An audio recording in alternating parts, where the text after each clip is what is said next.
Welcome to Travel Buddy, presented by Switchfly. In this podcast, we talk about all things travel, rewards, and loyalty. Let's get to it. Hello, Nowell, and welcome back to another episode of Travel Buddy Podcast. Today, we are going to be talking about air carriers and ancillary benefits or additional revenue streams through travel packaging.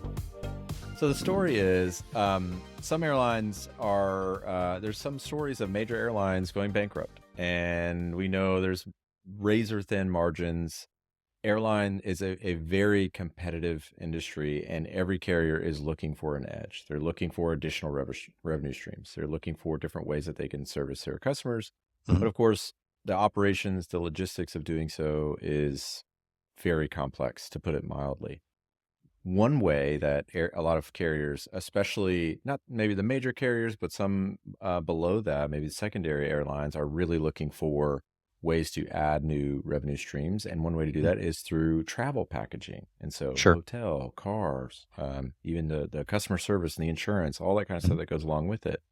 And so can you talk a little bit about that market and what air carriers are looking for in that, and why, and maybe how you guys are seeing that market develop right now? Sure. Yeah, it's interesting because Switchfly actually has a very long history, right? Uh, Doing this. I know one of our large enterprise clients started doing travel packaging with Switchfly in 2006. So we've been doing this for, almost 20 years, which is unbelievable. The interesting thing is that airlines are looking for ancillary ways to sell things to the consumer, right? That's why you see seat selection now. So when you go and buy a seat, there's the economy, there's the upgraded seat, a little bigger, first class, all those different things. Those are upsells, right? Would you like people joke about this, right? Like, oh, for toilet paper, it's going to cost me $5. Like Yes. some have taken it to the extreme, right? There's a lot Yes. of low cost carriers that have done that, and they manage that business a certain way for a very specific reason. And there's other airlines that don't necessarily do that. But the fundamental truth is, air carriers do operate on slim margins, and so they look for other ways to add revenue, right? And uh, vacation packaging, right? So being able to bundle a flight plus, let's say, a hotel or a car, an activity together is how they do that, right? And so if you go around and look, we've talked about this, right? How you can get better cost savings on packaging opportunities. And so what we're seeing in the market is, there's all the big boys have this, right? The Uniteds, Americans, JetBlue, like they do this, right? They have holidays, people should look for those. But what we're starting to see is kind of the secondary and tertiary markets, people starting to realize, well, I only have so many seats on the plane, right? All of the people that I'm selling an air seat to, right, are potentially going to be buying a hotel room, right, or a percentage thereof. Mhm. Why shouldn't we be the ones to actually sell them the hotel seat, right, or the hotel bed, or the car rental or the activity? And so what they're doing is understanding that there's the point A to point B or round trip, right? But if you're taking a trip to Hawaii, you're going to add a hotel, you're going to add activities, you're going to add a car rental, you're going to add all that stuff. And so they look for dynamic packaging technologies, which is what Switchfly is good at its core, right? To be able to add that to their core shopping experience, so that now you can add a hotel or you can add a car rental, things like that. Yeah, it's so cool.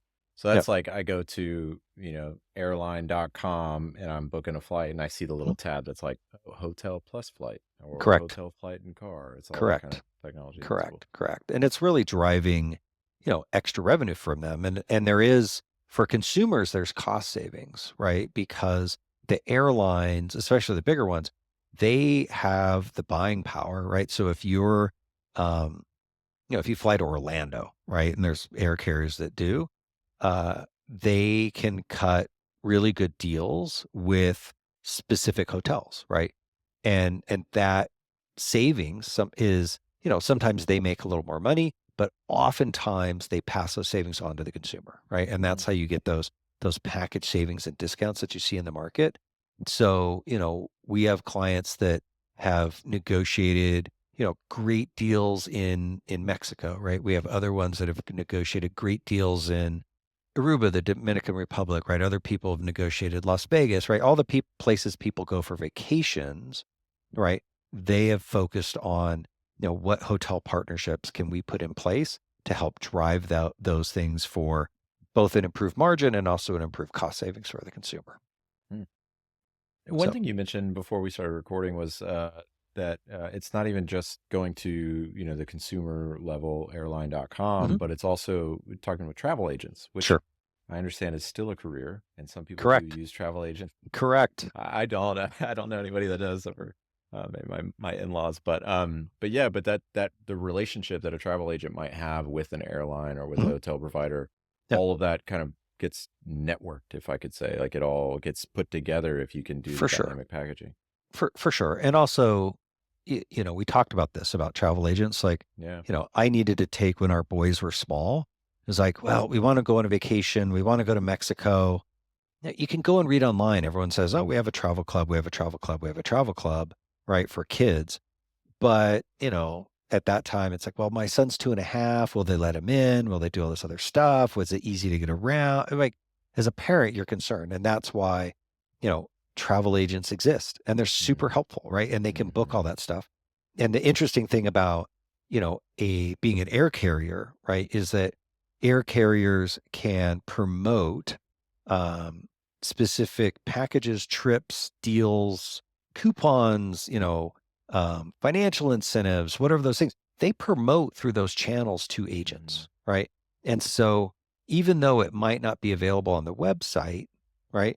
You might call a travel agent and say, hey, I want to go, you're in Dallas, right? I want to go Dallas to Cancun. I want to take the kids, And the agent says, oh, well, I have this offer from this air carrier to do a package and it's, $300 off, right? And you see, with the even with the Black Friday sales and stuff, you'll see these kinds of offers starting to flow, but they exist a lot of times almost on a weekly basis in the travel agent community as well, right? Mm-hmm. We So, were just planning a trip with my mother-in-law. We were thinking about maybe going to Italy for Thanksgiving or something mhm, like that. And based on our last episode, you were like, yeah, man, check out a travel agent. And so she correct. was like, I know this travel agent. Do you want me to text her? And I was like, Yep. please, I hear Yeah. this is amazing. Yeah. So yeah, no, your advice has been super, super helpful. Yeah. Yeah. So okay, so now we got the travel agents on one end Mhm. that can book these flights with these carriers. But tell me a little bit more about like, so I know there's probably tons of logistics to pull off on how this works. There's a lot of pieces that you got to connect. If I let's say I own, I don't know, 100 planes and I have a carrier Mhm. and I'm trying to set this up for my business, that sounds complicated, to put it It mildly. Tell for me about sure. that. It's very complicated. And, certain airfares will go down that road, right? So you know, they will figure out how to have the hotel supplier relationships, the car rentals relationships, right? And they will build out their own program. That'll probably take, 12 to 24 months to really get it all done, right? And get it rolled up and ready to go. What we have found on these kind of, you know, second tier carriers, right, is that Switchfly having all of the moving parts ready to go in place lets them spin up a vacations, holidays, travel solution in a very short period of time. I mean, we're talking less than 90 days, maybe 45 days, including, access to their air inventory, which is kind of the hardest step because we have the rest of it baked out. And Mm, when they're looking at it, Switchfly is a white label platform that also has a bunch of no code abilities in it, which means, we can get your site configured and ready to go in like a week, right? And so as an example, we had a customer call us last week and said, I need another brand, basically. I need you to set up a logo, this and this and this. How long is it going to take you to do that? We're like, punching the numbers. We're like, we can be ready to go on October 24th, like 10 business days later. And they're, well, okay, like that's too fast, right? And so, but in the real world, right, it's it is time to adding revenue, right? And it's, taking a year to spin up a program is great for some people, but there's a lot of carriers that they would rather figure out how they could have this, ancillary revenue stream started, let's say January 1st, right? Yeah. February 1st, and put those things in place. And, Switchfly basically has an end-to-end solution that can get that done rather quickly. And we have a couple of, carriers right now that are basically going to launch in Q1, right, on the Switchfly platform, which is really good. That would be wild because I mean we've talked about this before, but yeah, there's just so many like different little components to this. I mean, Mhm. talking about like currencies, localized currencies, or the Correct. customer support, traveler support Yeah. situation, insurance, all that is so much to think about. Yeah. That's And really amazing. languages, and there's rules. Like in every country, there's different rules, language support. So, uh if I'm a Mexican citizen, and Switchfly has employees that are Mexican citizens, we have Mexico people are great as developers for Switchfly. No, it's it's obtrusive to think, and I think it's rude that the world operates in English, right? And so having a site that if you're coming from Mexico, it's in Spanish, or if you're coming from Portugal, it's in Portuguese, right? If you're coming from Brazil, it's Portuguese. Like, to show and display in the native language of your consumer is what you want. Likewise with the currency, right? So, in the drop downs, I know this is simple stuff, but not everyone can do this. In the drop down, when you see the currency, right? And you're in Mexico, or you're in Brazil, or you're in, the EU, right? Like, it should say euros, it should say Mexican pesos, it should say the local currency, because people don't have to try to assume everything's in dollars, right? And Yeah, that's just a lot of tech companies aren't there yet, right? And yeah. so, our platform's able to fit that really well. And so when we talk to air carriers outside the United States, right? We have a lot of those international capabilities kind of built in and ready to go. And so it's an easier fit. That's super cool. Yeah. Do you mind? I don't even know if you can share this, but I'm curious if you have like a revenue calculation rule of thumb that let's say you have 100 planes or something, and by bolting on a travel solution like this, let's say in 60 days or 90 days, Yeah.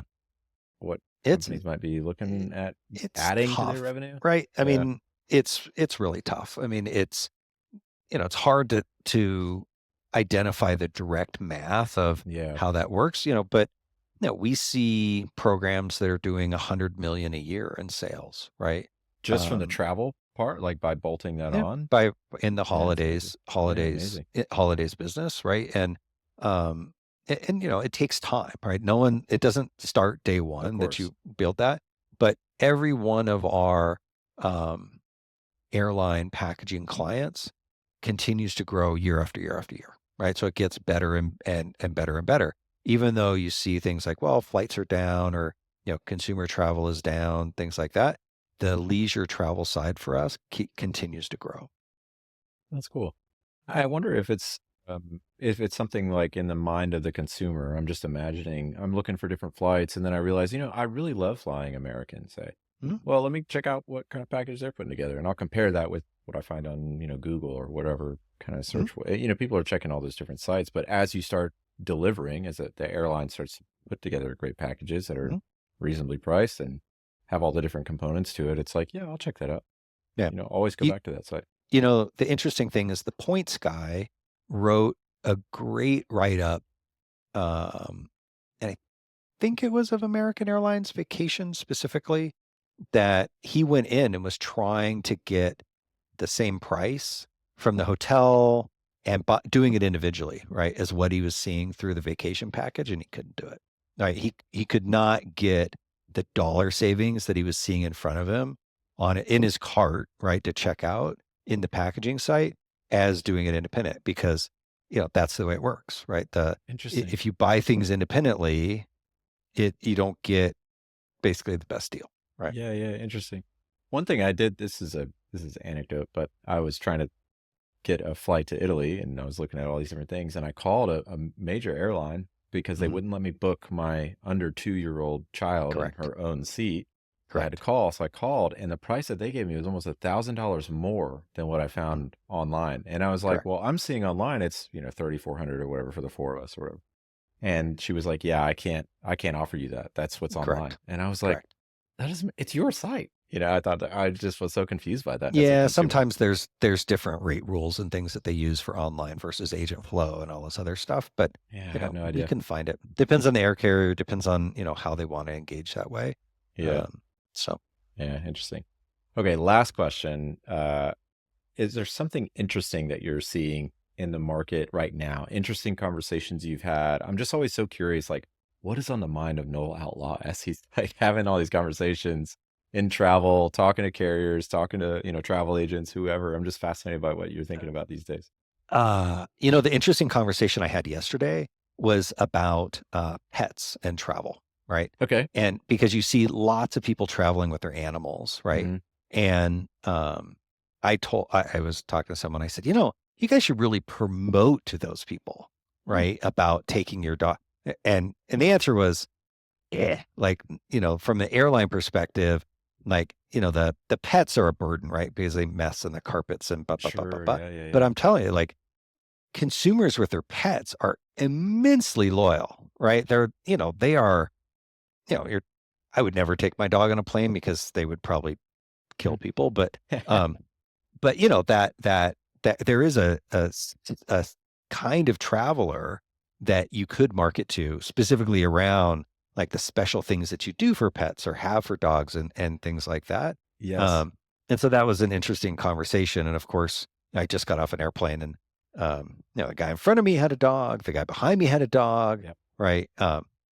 The interesting thing for it, I don't know how this works, is that, there are people in the world who have allergies, right? Yeah. And I wasn't sure if you got on a plane and, you were allergic to a cat and the person next to you, because how would you know, sits down with a cat in their seat.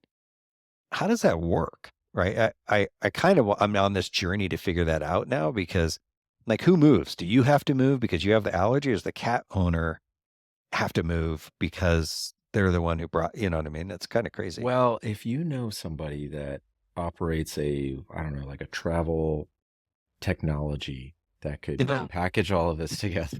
Maybe there's a selector for like, please don't sit me within 5 seats of a cat. Yeah, it's crazy. I mean, it's just like, and there are a lot of people traveling with their pets, right? And I was going to say the real thing. Yeah, I agree with you. If you could build some kind of marketing campaign, or I don't know how you would pull it off logistically, that is a million things to think about. Yeah. But I agree. I know tons of people that would, I'm sure, die for an airline that would accommodate their pets really, really easily. Yep. I mean, I have friends that went into Colorado and they had to drive because they didn't know any airline that would take their pet.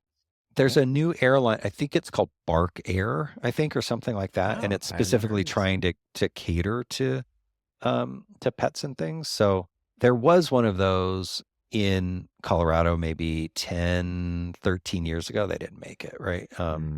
Because, again, not everybody getting on your flight is going, like not everybody with a dog wants to go to the same place you're going. Yes. And so you need the coverage network. And that's when you're a small airline with 2 airplanes, you can't cover the entire United States, right?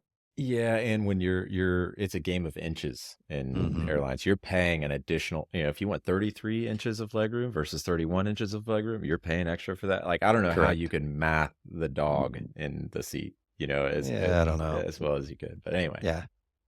Fascinating. Okay. Yep, well, Nowell, thank you so much. I love talking with you every week pretty much about how what's going on in the travel industry. Yeah, and it's good. I think this air carriers conversation has been really, really helpful. So okay. We will see you next time for the next topic. All right. Thanks. All right. Later.